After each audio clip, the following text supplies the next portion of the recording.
It's the radio guy, Dr. Mike Prince. Welcome to another episode of the Mike Prince Show. It is our mission to try to bring you some news and information that you could use. Today is no exception to that rule. Follow me on Twitter at the Mike Prince Show. The YouTube channel is the Open Mic Broadcast Network. You can visit the website at obnradio.com.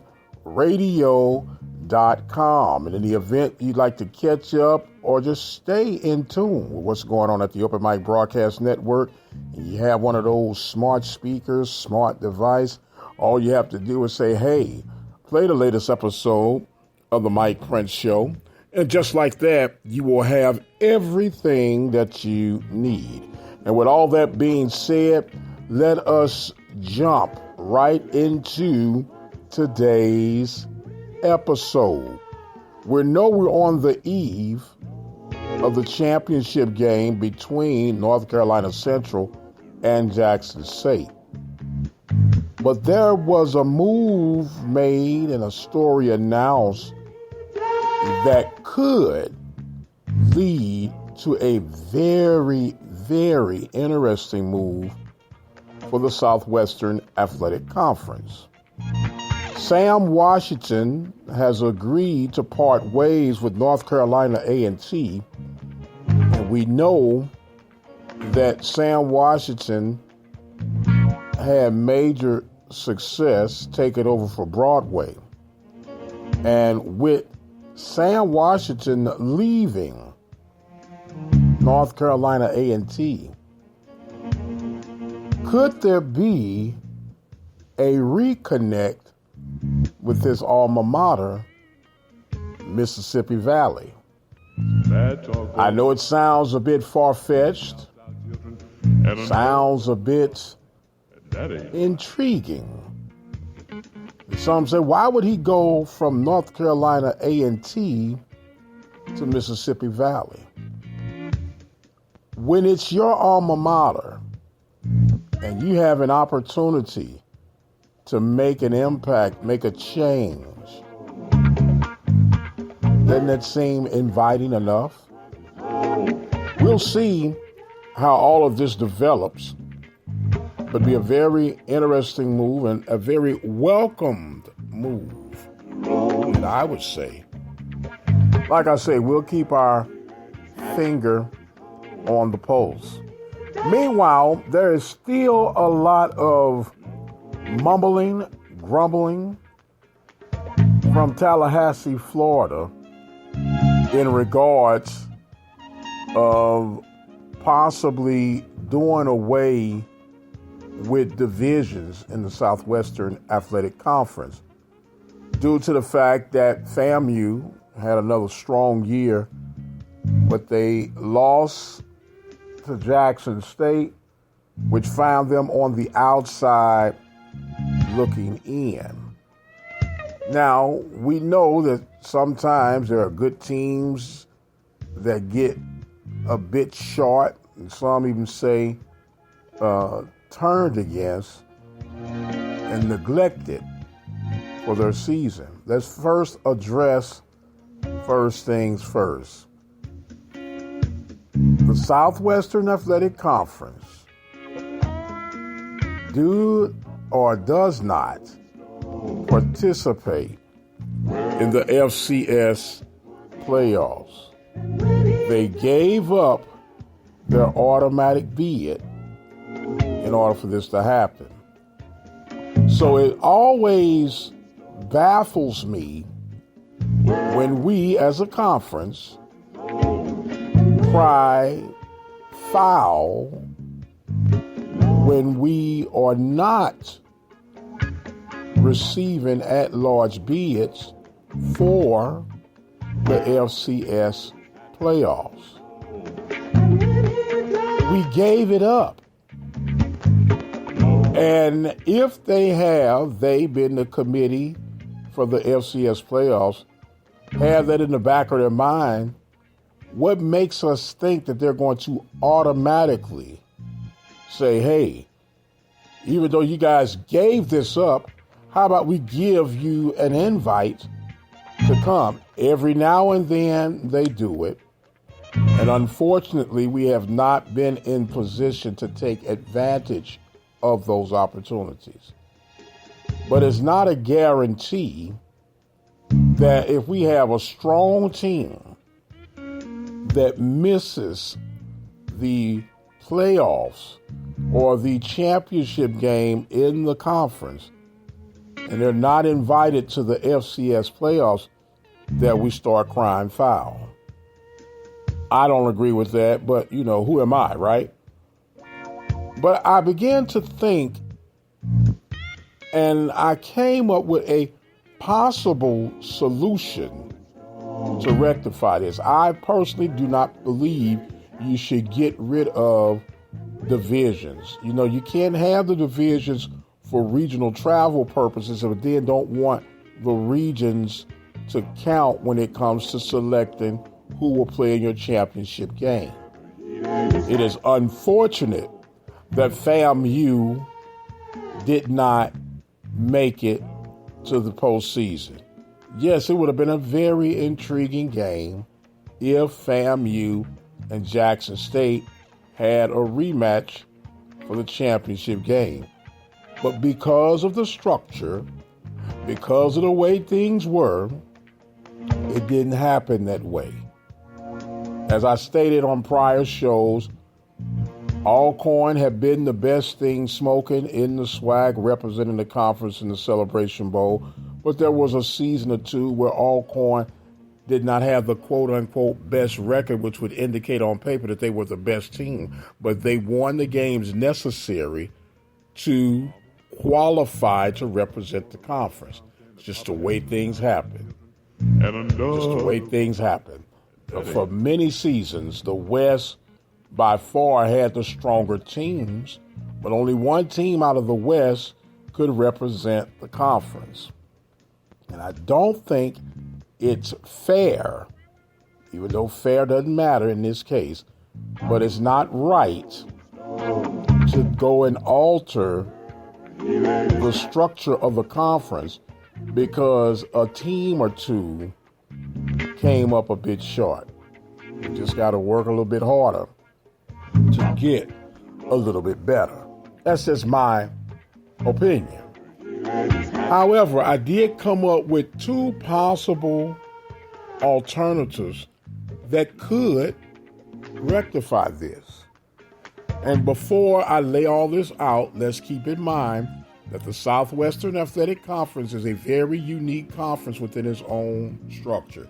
It's the only FCS conference that has its own bowl game, and they play their championship game. And we do know that there have been discussions of doing away with week 0, and that could possibly be the solution to all of this. Now, here is scenario number 1.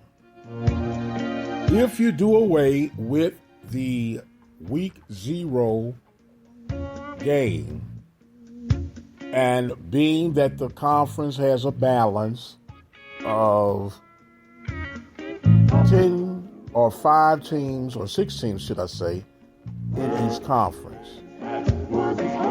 Here's scenario number 1. You could go to division play within the conference where you play your opponent home and away, okay? And that would give you 10 games. You would then have your money game to play for your 11th game of the season. You would do away with the ever so important Division II and sometimes NIA opponent that the fans are not interested in anyway. And you would double up home and home within your division. Then, of course, you would play your crossover division games to determine who wins your division flat out and who would represent the East and the West. That's scenario number 1. Scenario number 2.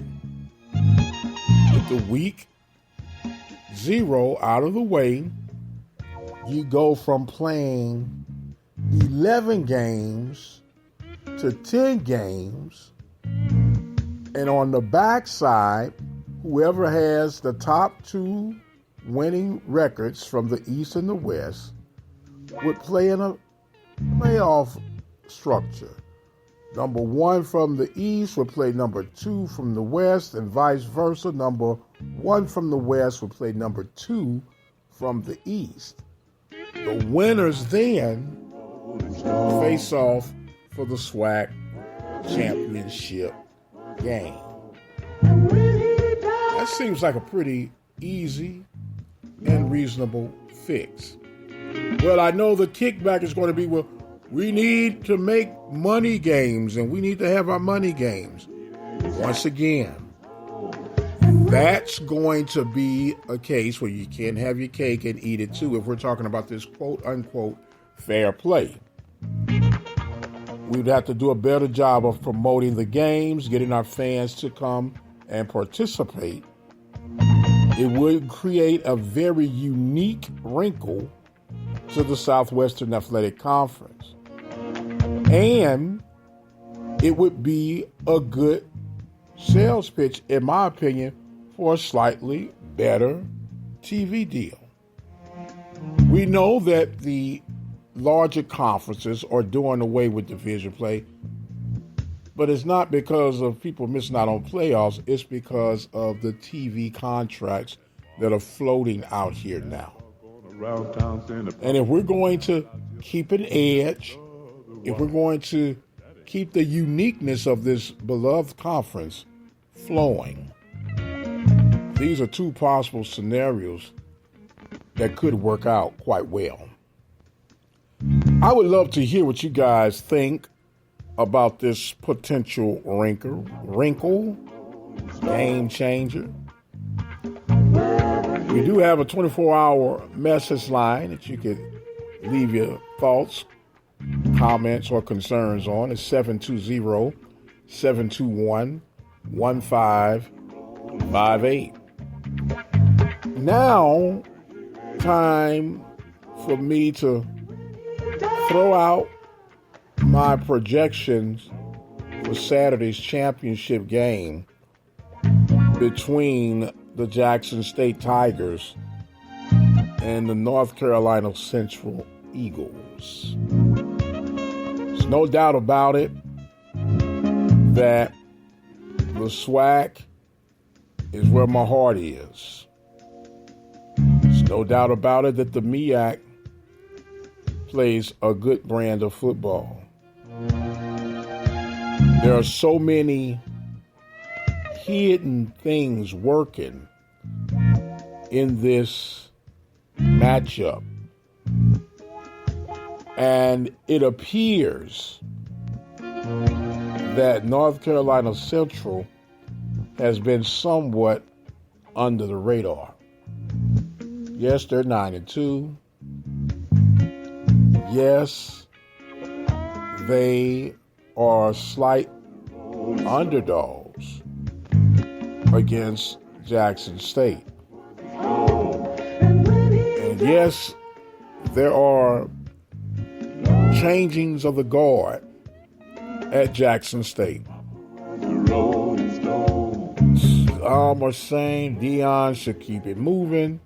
Some will say he's earned the right to finish this game. And if you take away all the backdoor drama that is leading up to this match, as much as I believe Jackson State will win this game, it would not surprise me if North Carolina Central were to win, with or without the chaos that has been going on for the Southwestern Athletic Conference champions of the Jackson State Tigers. I say all that to say this. I believe that North Carolina Central will give the Tigers more than what they've bargained for. And they will find a way to win this game. And I hope that I am absolutely dead wrong. I have not a dog in the race. And it's all gut feeling anyway. And I'm thinking North Carolina Central wins in an epic battle, 31-28. And that's my final answer. Don't forget the Panthers will be in action on the hardwood this weekend. Women are taking on Arizona. And the men will be taking on Montana. We'll keep you posted on everything that develops over the course of the weekend. I must exit stage left for right now. I am the radio guy, Dr. Mike Prince. Thanking you guys so much for joining in with us. Remember to follow me on Twitter at The Mike Prince Show. Subscribe to the YouTube channel at the Open Mic Broadcast Network. And until the next time, you guys be blessed, and we'll see you on the other side. And Mama, bad talk going around town saying that Papa had 3 outside children and another wife. And that ain't right.